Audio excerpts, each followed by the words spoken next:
अस्सलाम वालेकुम नाज़रीन, मैं हूं आदम शबानी। आप देख रहे हो एएसपी उर्दू टीवी। जैसे कि हर व्लॉग में मैं बलूचिस्तान के जबर और जुल्म के खिलाफ आवाज़ बुलंद करता हूं। आज भी आप तक एक तहरीर सुनाऊंगा और खबरें पहुंचाऊंगा बलूचिस्तान के हवाले से। हो सके तो मेरा चैनल सब्सक्राइब कीजिए, बेल का आइकन प्रेस कीजिए ताकि हर आने वाली खबर आप तक पहुंचता रहे। बलूचिस्तान में जबरी लापता मशकशुदा लाशें, मावरा अदालत कत्ल और फौज कशी। बलूचिस्तान का खित्ता कई दहाइयों से इंसानी हुकूक के पामालियों और रियासती जबर का शिकार है। यहाँ के अवाम अपने सरजमीन और वसाइल और बुनियादी इंसानी हुकूक के तहफ़्फ़ुज़ के लिए आवाज़ बुलंद करती आई है, मगर इनके ये आवाज़ें असर दबाई जाती हैं। बलूचिस्तान में जबरी गुमशुदगियाँ एक आम हकीकत बन चुकी हैं। हजारों बलोच नौजवान, सियासी कारकुनान, तुलबा और आम शहरी अचानक गायब कर दिए जाते हैं, जिनके बारे में खानदान को कोई इत्तला नहीं दी जाती है। इनके प्यारे बरसों से इंतजार करते हुए अदालत के दरवाजों खटखटाते हैं, मगर इंसाफ की राहें नजर नहीं आती हैं। इनके गुमशुदा अफराद से कई मशकशुदा लाशें सुनसान इलाकों में, वीरान जंगलों में या सड़कों के किनारों पे मिलते हैं। इन लाशों पर तशद्दुद के निशानात चीख चीख कर जुल्म के दास्तान बताते हैं कि इंसानी हुकूक अमल बरदार और इन खानदानों के लिए नाकाबिले बर्दाश्त सदमे का बायस बनता है, जो अपने प्यारों के वापसी के उम्मीद लगाए बैठे होते हैं। मावराए अदालत कत्ल। बलूचिस्तान में मावराए अदालत कत्ल भी एक संगीन मसला। रियासती इदारे बगैर किसी कानूनी कार्रवाई लोगों को निशाना बनाते हैं। ये अमल सिर्फ इंसानी हुकूक के संगीन खिलाफ वर्जियों बल्कि कानून के हुक्मरानों को भी चीख चीख कर ये बताते हैं। फौज कशी और रियासती जबर। फौजी ऑपरेशन के जरिए गांव शहरों को उजाड़ देते हैं। आम शहरी को दहशतगर्दी करार देकर उनके घरों को मिस्मार किया जाता है। खवातीन, बच्चे और बुजुर्ग भी इस जबर से महफूज नहीं है। इन ऑपरेशन का मकसद इलाके को दहशतगर्द से पाक करना बनाया जाता है, लेकिन मगर हकीकत ये अवाम के दिलों में खौफ पैदा करने का जरिया है। बलूचिस्तान का अवाम अमन, इंसाफ, हुकूक के ख्वाह हैं। जबरी गुमशुदगियाँ, मशकशुदा लाशें और रियासती जबर, ये जुल्म सिर्फ इंसानियत के खिलाफ है जुर्म, बल्कि पूरे मुआशरे के लिए एक लम्हा फिक्रिया है। ये लाजिम है कि इन जालिमों के खिलाफ बुलंद आवाज़ उठाएं और इन बेगुनाहों को इंसाफ दिलाने में अपना किरदार अदा करें। तो कई दहाइयों से बलूचिस्तान में ये बढ़ता हुआ मसला चलता आ रहा है। इसके खिलाफ जो है माहिर बलोच ने एक बुलंद आवाज़ उठाई, जिसमें माहिर बलोच के इन आवाज़ उठाने के पादाश में माहिर बलोच के आवाज़ को उनके यूनियन और बीवाईसी को दबाया गया। इसी हवाले से माहिर बलोच को इसी पादाश में दहशतगर्दी और संगीन मुल्क गद्दारी के इल्ज़ामात भी आयद हो चुके हैं। माहिर बलोच के ऊपर ऐसे मुकदमे बनाए जा चुके हैं, जैसे कि माहिर बलोच को मुकदमों में जकड़ा गया। सिंध, बलूचिस्तान और पंजाब, दीगर सूबों में भी माहिर बलोच के ऊपर FIR है, क्योंकि माहिर बलोच को टाइम न्यूज़ अमेरिका ने एक 100 अफराद से जो है ताकतवर शख्स और ताकतवर सियासतदान करार दिया हुआ था। इसी हवाले से माहिर बलोच टाइम न्यूज़ के प्रोग्राम में जा रही थी, तो सिंध पुलिस ने माहिर बलोच का रास्ता रोक कर माहिर बलोच को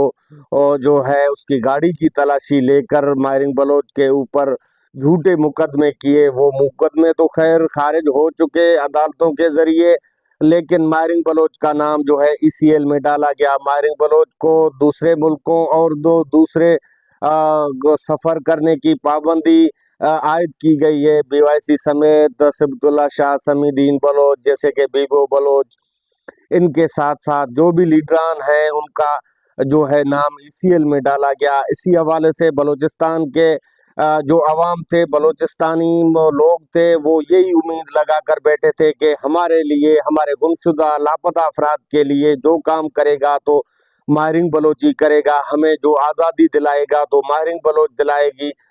इसी हवाले से बलूचिस्तानी अवाम के उम्मीदों पर पानी फेरा गया।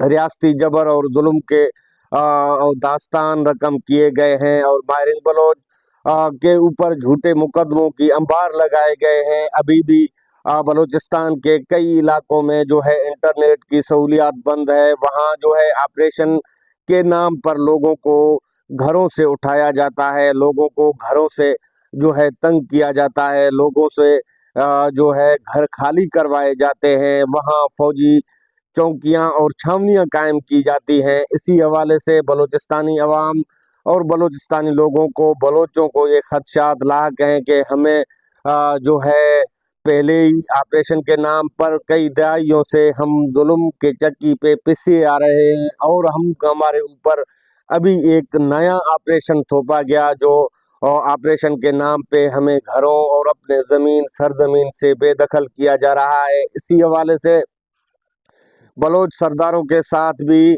कौमी वतन पार्टी के, जमहूरी वतन पार्टी या बीएनपी मेंगल, कई जो है कौमी कॉम्प्रस पार्टियां हैं, उनके खिलाफ भी ऐसे ऊंचे हथकंडे इस्तेमाल किए गए हैं। जैसे कि बीएनपी मेंगल के ऊपर मुकदमे और उनके सेनेटरों को अगवा करके उनसे वोट लिया गया। उसके बाद आपने देखा कि जमहूरी वतन पार्टी के सरबराह नवाब अकबर खान बुगटी के साथ, जिन्होंने एक डॉक्टरानी और एक के आवाज उठाई थी सिंधी डॉक्टरानी के हक में, उसके साथ क्या हुआ। और इसके अलावा आपने तारीख में देखा होगा कि नवाब खैरबख्श मरी के साथ क्या हुआ, खान अफकलात के साथ क्या मुआहदे थे बलूचिस्तानियों के साथ, वो क्या होता हुआ आ रहा है आज तक। बलूचिस्तान में जो लोग हैं वो अपने इसी गम से निढाल हैं कि वो अपने सरजमीन में सर छुपाने के लिए बेबस हैं। इसीलिए बलूचिस्तान के हवाले से जो भी लीडरान आवाज़ उठाता है, बलोचों के हकों और हुकूकियत की बात करता है, साइल और वसाइल की बात करता है, तो उन पे झूठे मुकदमे बनाए जाते हैं। इसी हवाले से मेरी डॉक्टर माहिरिंग बलोच से बात हुई तो डॉक्टर माहिरिंग बलोच का यही कहना था कि मेरा जुर्म यही है कि मैंने बलोचों का आवाज़ उठाया है, और बलोचों के आवाज़ के लिए जो है मेरी आवाज़ दबाई जाती है। आपने देखा होगा कि हालिया दिनों में माहिरिंग बलोच एक तहरीक और एक लॉन्ग मार्च लेकर गई थी इस्लामाबाद। तो इस्लामाबाद में रास्ते में माहिरिंग बलोच के साथ क्या क्या हुआ वो आप सबको सोशल मीडिया गवाह है। और माहिरिंग बलोच तो 30-35 बंदों के साथ गई थी। जब माहिरिंग बलोच वापस लौटी तो हजारों लोगों ने माहिरिंग बलोच का क्वेटा के मकाम पर इस्तकबाल किया, और उसी इस्तकबाल के जरिए लोग जो है माहिरिंग बलोच के साथ जो जुल्म हुआ, जबर हुआ, सर्दियों के रातों में जो माहिरिंग बलोच के ऊपर वाटर कैनन इस्तेमाल की गई, और छोटे बच्चे, खवातीन, निहत्तों के ऊपर जो लाठी चार्ज की गई, उस लाठी चार्ज के पादाश में जो है बलोच जो है माहिरिंग बलोच के आवाज़ पर निकलना शुरू हो गए हैं। माहिरिंग बलोच जब भी काल देती है तो माहिरिंग बलोच के खां जुलूस हो या जलसा हो या रैली या एहतजाज या कोई लॉन्ग मार्च हो, तो अभी माहिरिंग बलोच के उसी आवाज़ पर, उसी बुलावे पर लाखों लोग निकल आते हैं, क्योंकि बलोचों ने ये उम्मीद लगा रखा है कि माहिरिंग बलोच हमारे लिए कुछ न कुछ कर सकेगा, जो हमारे लापता अफराद हैं उन्हें बाजियाब करेगा। माहिरिंग बलोच के साथ उन्होंने यकजहती और उनका इजहार किया हुआ है। मुझे दीजिए इजाज़त, अपने मेज़बान आदम शमानी को फिर मिलेंगे अगले व्लॉग में, तब तक के लिए अल्लाह हाफिज़।